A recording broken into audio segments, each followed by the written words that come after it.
오늘은 20장입니다. 2026년도를 시작하면서 오늘 6월 첫 주일까지 예레미야서 말씀을 나누고 있습니다. 혹시 지루하신 건 아니시죠? 왜 목사님은 예레미야만 하십니까? 이렇게 불평의 마음을 가지고 계실 수도 있을 것 같아요. 그러셔도 할 수 없습니다. 올해는 구약을 먹는 해입니다. 구약을 우리 52주 또 52장이에요.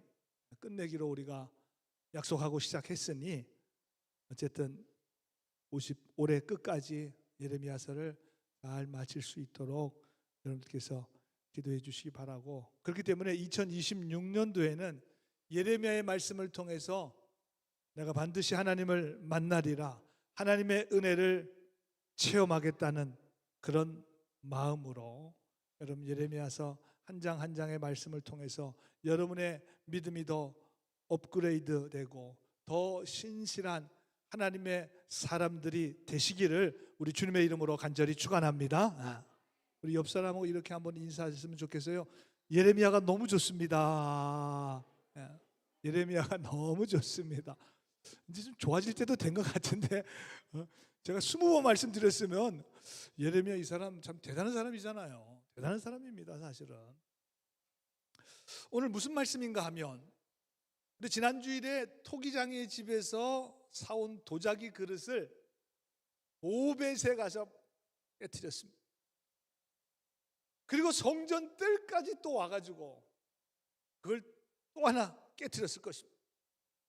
정말 엄청난 퍼포먼스, 도자기를 박살내는 그런 리얼한 연기를 통해서 유대 예루살렘에 엄청난 그런 영적인 도전을 주었을 것입니다.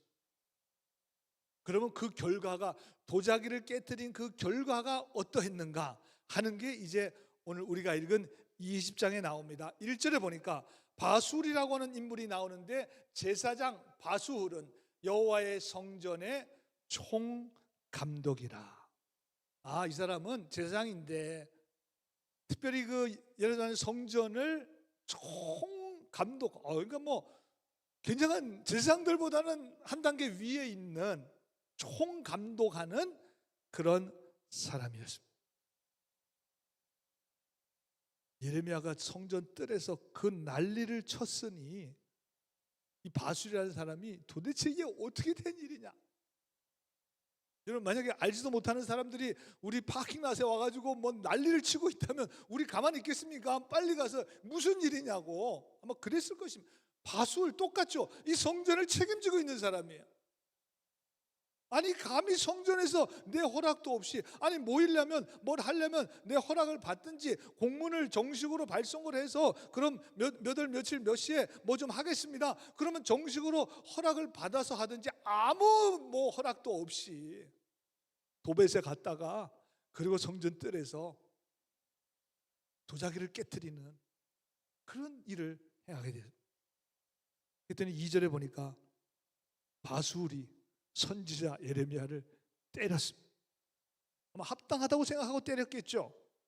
왜? 허가도 안 받고 거기서 뭘 했으니까. 때리고 여호와의 성전 있는 베냐민 문 위층에 목에 씌우는 나무 고랑으로 채워두었다.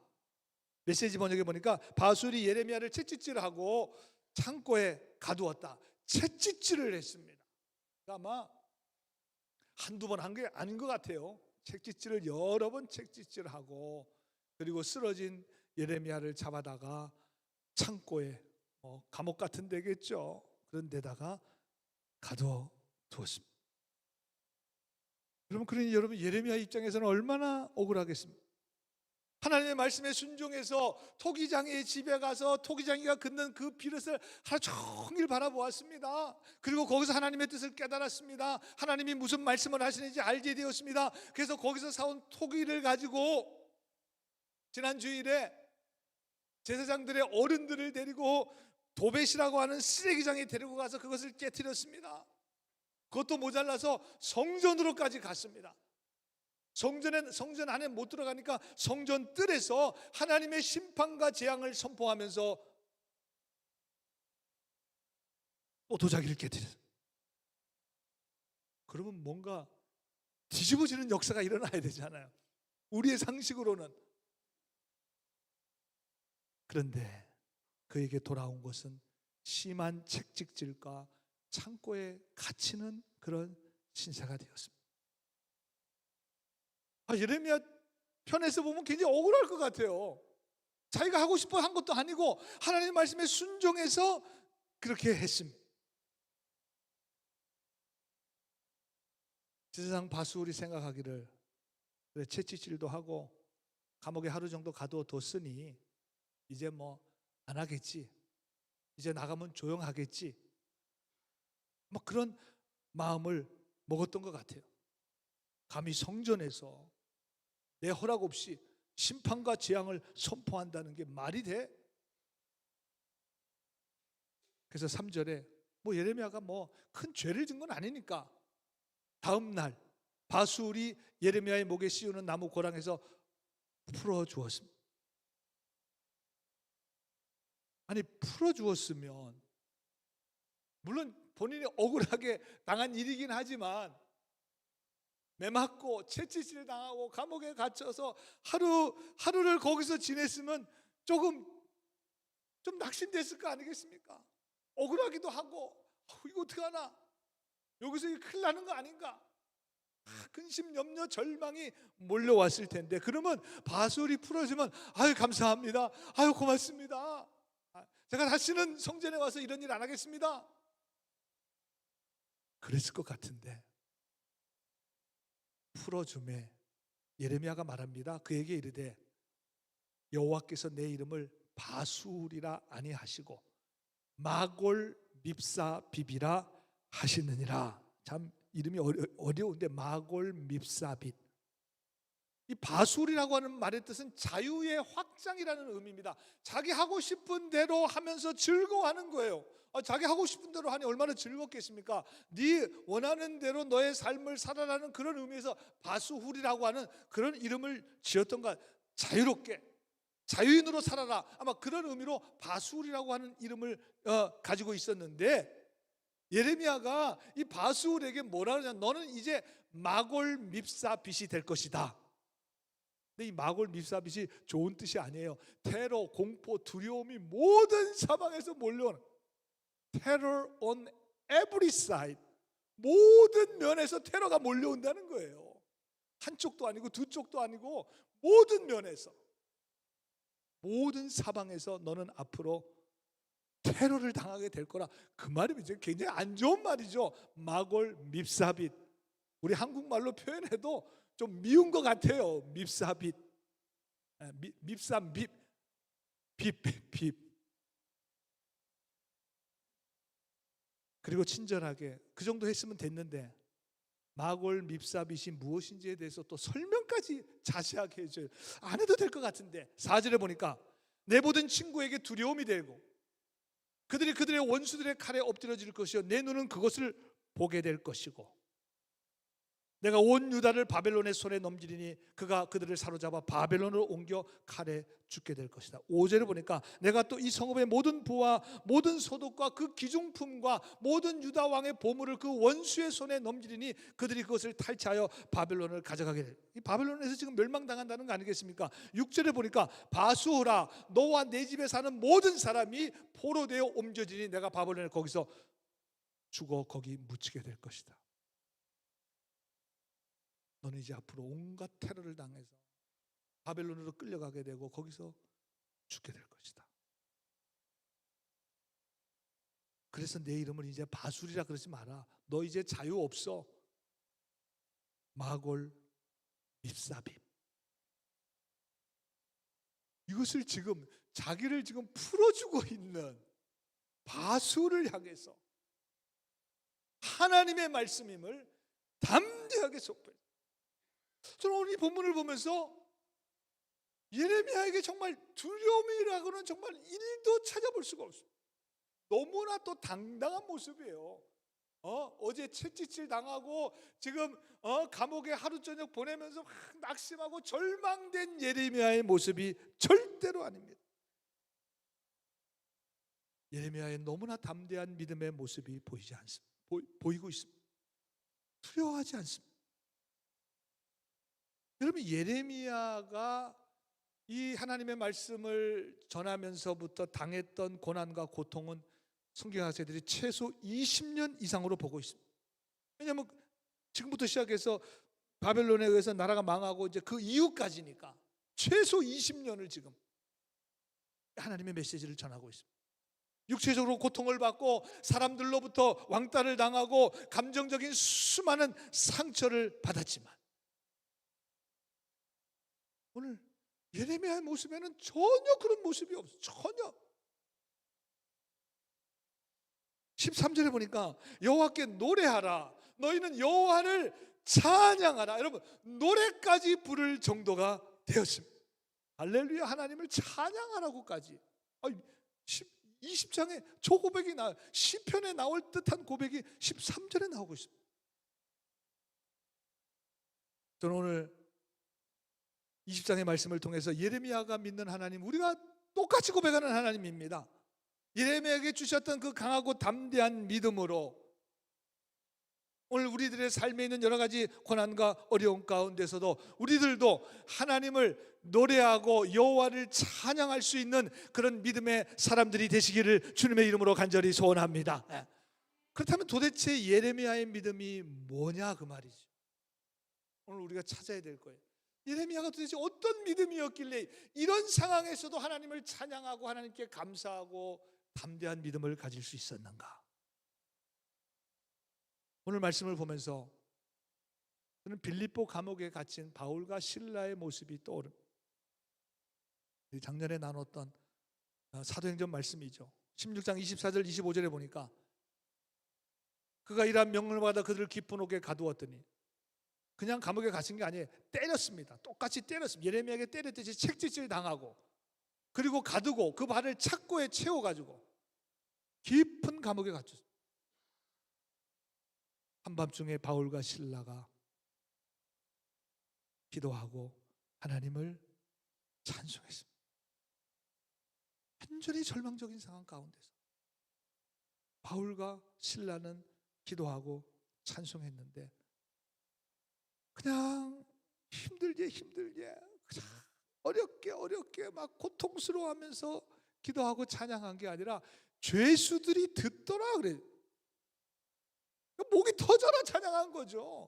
큰 소리로 기도, 사람들이 다 거기 지금 감옥에 갇혀 있는 사람들이 다 들을 정도의 아주 쩌렁쩌렁한 목소리로 기도하고 찬양했습니다. 바울과 실라보다 무려 600년 전의 사람이잖아요. 이 사람은 2600년 전이니까. 예레미야가 그 원조예요. 예레미야가 도대체 이 믿음이 어떤 믿음이었을까? 오늘 여러분들이 찾아가야 될 보물입니다. 아마도 오늘 20장 말씀을 집에서 읽고 묵상하셨던 분들은 저에게 이런 질문을 할 수 있습니다. 목사님, 예레미야 20장 14절에 보니까 예레미야가 이런 고백하던데요. 내 생일이 저주를 받았다면, 나의 어머니가 낳던 날이 복이 없었다면, 18절에는 마지막 절에 어찌하여 내가 태에서 나와서 고생과 슬픔을 보며 나의 날을 부끄러워 보내는고 하니라. 예레미야하고 절망하고 탄식하고, 내가 정말 이 태어나서 지금까지 내가 이렇게 고통스럽고 아픈 적이 정말 얼마나 많았냐고, 태어난 나를 후회할 정도로 이렇게 고통스럽고 아파했는데요. 목사님, 맞아요, 맞습니다. 이렇게 아파했어요. 이렇게 고통스러워했어요. 그래서 일부 성경학자들 중에는 20장 앞뒤가 지금 맞지가 않잖아요. 앞에 부분과 뒤에 부분이 맞지가 않아요. 그리고 12절에 아까 여호와를 찬양하라, 갑자기 또 뜬금없이 시편가도 말씀이 거기에 나와요. 그래서 이거는 12절로 끝나는데 13절은 어디 시편에서 갖다가 붙여줬고 그 뒷부분은 어디 다른데 쓰여진 그런 말씀이 예레미야 20장에 붙여진 것이라고 그렇게 주장을 하는 것입니다. 제가 그전에도 그런 말씀 드린 것 같은데, 아니 성경학자들 보통 사람들이겠습니까? 똑똑한 사람들이고 성경을 연구하는 사람들이잖아요. 20장을 연구하다 보니까 이게 말이 안 돼요. 말이 안 돼요. 아무리 연구해도 말이 안 돼요. 그래서 나름대로 이유를 찾다가 이게 어디서 이렇게 붙여져서 이게 20장이 형성되었습니다. 그렇게 설명을 그렇게 해줘요. 그 나름 뭐 일리는 있는 것 같아요. 나름 뭐 연구하고 이야기를 했으니까. 그러나 여러분, 우리가 믿는 이 하나님의 말씀 성경은 한 말씀도 우연히 실수로 어디서 갖다가 붙여진 말씀이 아닙니다. 성경은 하나님의 말씀입니다. 모든 성경은 다 성령의 감동으로 쓰여져 있습니다. 분명히 하나님의 거룩한 뜻이 담겨져 있습니다. 여러분, 그렇게 믿으시면 아멘. 아멘이죠. 아멘. 우리가 뭐 성경이 여기저기 막 갖다 붙였다고 그렇게 생각한다면 우리가 어떻게 성경을 하나님의 말씀으로 믿고 고백할 수 있겠냐, 그 말이에요. 그렇다면 왜 예레미야가 이런 고백을 했을까? 14절 18절 같은 저렇게 정말 절망적인 고백을 했을까? 그냥 덮어놓고 믿을까요? 그냥 그랬나 보다 하고 그냥 믿을까요? 또 설명이 돼야 되잖아, 이것도. 여러분들 생각은 어떠세요? 여러분 생각 어떠십니까? 여러분, 이 말씀은 지금 예레미야가 당하고 있는 고난이 장난이 아니라는 거예요. 정말 실제 삶의 현실이라는 거예요. 정말 죽을 만큼 힘들어서 태어난 날을 후회할 정도로 정말 죽고 싶을 정도로 힘들었어요. 이게 그냥 웬만해서 넘어갈 문제가 아니라는 거죠. 죽을 만큼 힘들면 그건 진짜 힘든 거잖아요. 그냥 웬만해서 그 정도는 넘어갈 수 있잖아. 그 정도 어려운 문제가 아니잖아요.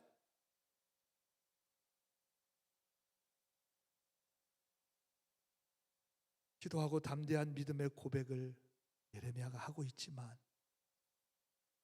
실제 현실의 삶은 정말 녹록지 않다는 것을 이 예레미야를 읽는 독자들에게, 오늘 우리들에게 보여주는 거죠. 이런 힘든 상황이었다는 걸 보여주는 거예요. 번영신학이라는 것이 있습니다. 과거에 이거 굉장히 많이 유행했었고 지금도 그렇습니다. Prosperity Gospel, Prosperity Gospel. 번영복음. 번영하고 성공한다는 것. 이것이 기복주의하고 맞물려서 예수 믿으면 무조건 복을 받는다는 거예요. 복을 받는다는 거예요. 그게 핵심이라는 것입니다. 그것도 복도 영적인 복이 아니라 세상적인 그런 복을 받는다는 것입니다. 이게 성경의 아주 핵심이라는 것입니다. 그러나 이건 우리가 동의할 수 없어요. 물론 성경에도 복 받는 얘기 나와요. 그렇습니다. 복 좋은 거죠. 그러나 이게 성경의 메인 가르침은 아닙니다. 믿음과 순종의 보상으로 건강하고 부하고 성공하고 번영하고, 믿음이 부족하면 질병에 걸리고 가난하고 실패한다는 것인데, 이게 그냥 얼핏 생각하면 맞는 것 같지만 이 성경의 메인 가르침은 아니에요. 여러분, 그렇다면 예레미야, 예수님, 사도 바울, 베드로 끝까지 정말 믿음으로 순종했던 엄청난 믿음의 사람들이 있습니다. 여러분, 이 사람들이 세상에서 번영하고 성공했나요? 그럼 이걸 어떻게 설명해야 되나요? 예레미야는 유대 역사에 의하면 애굽에서 유대인들에 의해서 돌에 맞아 죽게 되었습니다. 예수님은 우리가 잘 아는 대로 십자가에서 피 흘려 십자가에서 죽임을 당하셨습니다. 사도 바울은 1차, 2차, 3차 여행을 마치고 정말 로마까지 가는 그 길도 정말 험난한 길이었고, 로마에 가서 복음을 전하다가 참수형으로 순교를 당했습니다. 베드로는 예수님처럼 십자가에서 자기는 그렇게 죽을 수 없다고, 내가 어떻게 예수님처럼 똑같이 죽을 수 있냐고 거꾸로 십자가에 매달려 순교했습니다. 그러니까 번영시간이 맞지가 않는 거예요.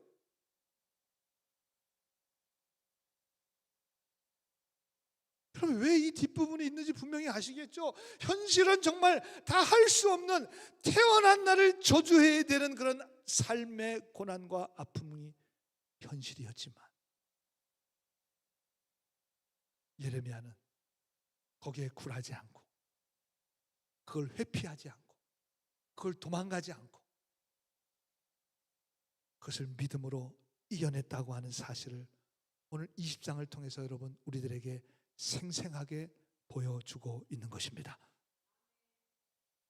그러면 그 믿음이 어떤 믿음이냐? 오늘 읽진 않았지만 7절에 나와 있어요. 여호와여 주께서 나를 권유하심으로 내가 그 권유를 받아 싸우며 주께서 나보다 강하사 이기셨으므로 그랬습니다. 여러분 만약에 하나님과 싸움을 한다면 여러분 누가 이기겠습니까? 여러분이 하나님과 싸움을 한다고 생각해 보세요. 누가 이겨? 당연히 하나님이 이기겠죠. 하나님이 이길 수 있는 사람이 누가 있겠습니까? 하나님을 이길 수 있는 사람. 여러분 하나님이 예레미야를 택하셨습니다. 그 어려운 시대에 하나님 예언자로 세워주셨습니다. 하나님이 그렇게 빚으셨어요. 그때 2600년 전에 이 어려운 때에 이 고난과 이 환난과 이 고통 가운데서 하나님의 메시지를 전하라고 그렇게 하나님께서 예레미야를 빚으셨어요. 예레미야라고 하는 그릇을 만드셔요. 왜? 그건 하나님의 주권이니까. 하나님이 하신 일입니다. 그래서 여러분 영어 성경에 보면 저 7절 주께서 나를 권유하심으로 내가 그 권유를 받아 싸우니 그랬는데 NIV 영어 성경 여러분들이 보시면 You deceived me and I was deceived. 새 번역은 그래서 영어 번역을 그대로 번역합니다. 주께서 나를 deceive라는 말 속이다는 말 아닙니까? 하나님이 나를 속이셨으므로 내가 속임을 당했습니다. 우리 개정개혁은 좀 권유라는 그런 표현을 썼는데 새 번역은 그냥 그대로 영어 표현했어요. 메시지 번역에 보니까 주께서 저를 이렇게 그렇죠. 하나님이 그렇게 만드셨어요. 예레미야를 그렇게 만드셨습니다. 저는 따를 수밖에 없습니다.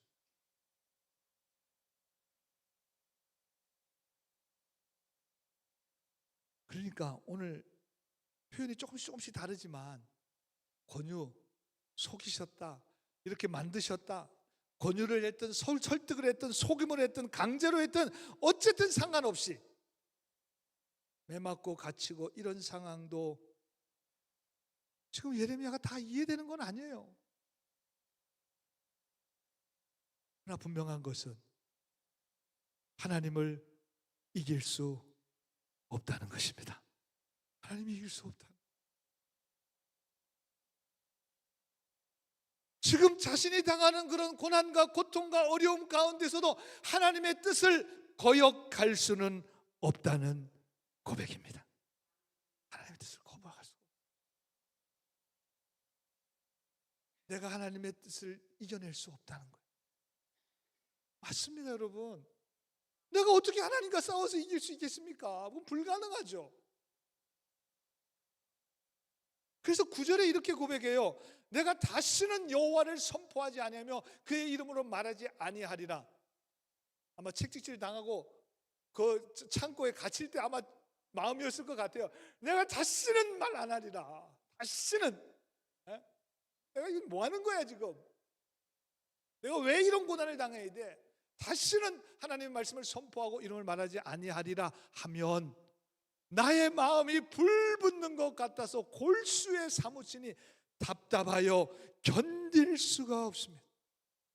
그래서 그렇게 하는 거예요. 여러분 유대 동족들에게 재앙과 심판에 대해서 말하지 않으면 돼요. 아니 굳이 왜 그걸 이야기합니까? 그냥 입 다물고 있으면 욕도 안 먹고 편안하게 살 수 있습니다. 그냥 평범하게 살면 돼요. 결혼하고 잔치집 가고 초상집 가면서 다른 예언자들이 다 평안하다 괜찮다, 지금 이렇게 잘 되고 있지 않느냐, 그렇게 얘기할 때 그냥 뭐 자기는 아니어도 그냥 입 다물고 있으면 돼요. 그리고 그냥 거기다 한마디 붙이면 되죠. 예, 그런 것 같습니다. 그런 것 같아요. 지금 괜찮은 것 같아요. 그렇게 했으면 지금 맞을 이유도 없고 감옥에 갇힐 이유도 없고 구덩이에 빠져서 지금 구덩이에 자기를 지금 빠뜨려서 좀 죽이려고 하는 사람들이 많잖아요. 그게 안 된다는 거예요. 그게 안 된다는 거예요. 왜 그렇습니까? 하나님께 사로잡혔기 때문에 마음에 불붙는 것, 성령의 불이겠죠, 당연히. 하나님의 성령의 불이 마음에 붙었습니다. 누구도 끌 수가 없어요. 어떤 고난과 시련과 어려움이 와도 그거를 포기할 수가 없습니다. 이미 알고 있어요. 내가 하나님과 싸워서 이길 수가 없다는 걸 알고 있어요. 이미. 여러분, 그렇기 때문에 믿음은 내가 뭔가를 해야 하는 능동적인 면도 있지만 상당 부분 수동적입니다. 이 말은 뭐냐면 내가 붙잡는 것이 아니라 여러분, 우리의 믿음은 하나님께 붙들리는 것입니다. 여러분, 믿으시면 아멘 합시다. 여기 계신 분들 모두 어려움이 없고 신앙생활에 시험과 상처가 없어서 오늘 여기 오신 분들 한 분도 없으셔요. 저도 그래요. 내 힘으로 내 믿음을 정말 하나님 보시기에 정말 좋은 믿음으로, 내 믿음으로 오늘 여기까지 왔다?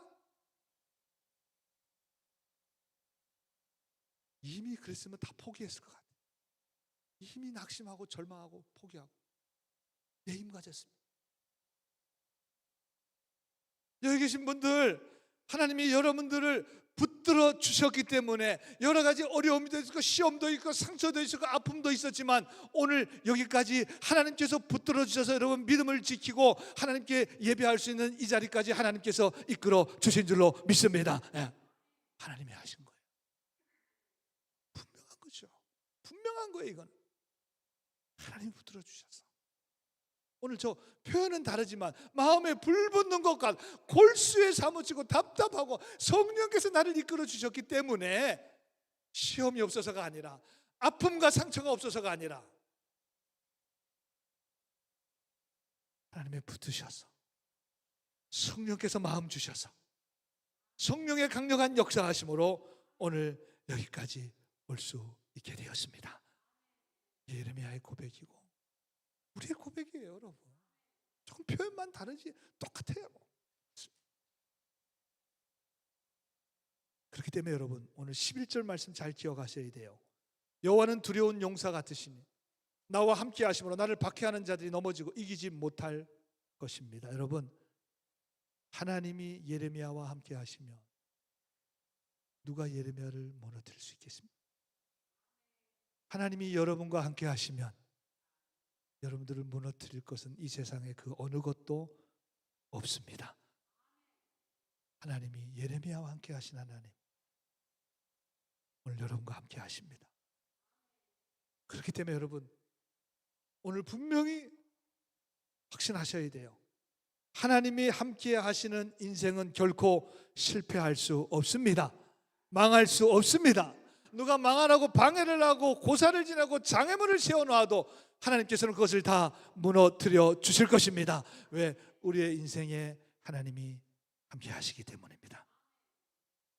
여러분, 오늘 예레미야가 고백한 이 하나님, 저 멀리 있는 하나님 아닙니다. 여러분들이 고백하는 하나님이에요. 우리가 오늘 찬양하는 하나님이야. 오늘 우리가 예배하는 바로 그 하나님이 예레미야가 고백했던 바로 하나님이십니다. 우리의 삶에도 여러 가지 어려움과 시련과 아픔과 고통이 있지만 그러나 하나님이 함께 하시는 우리의 믿음의 인생을 무너뜨릴 것은 절대로 없습니다. 이 믿음의 확신을 가지고 여러분 담대한 믿음으로 이 세상에서 승리하며 살아갈 수 있는 여러분들 모두가 다 되시기를 우리 주님의 이름으로 간절히 축원합니다. 기도하겠습니다.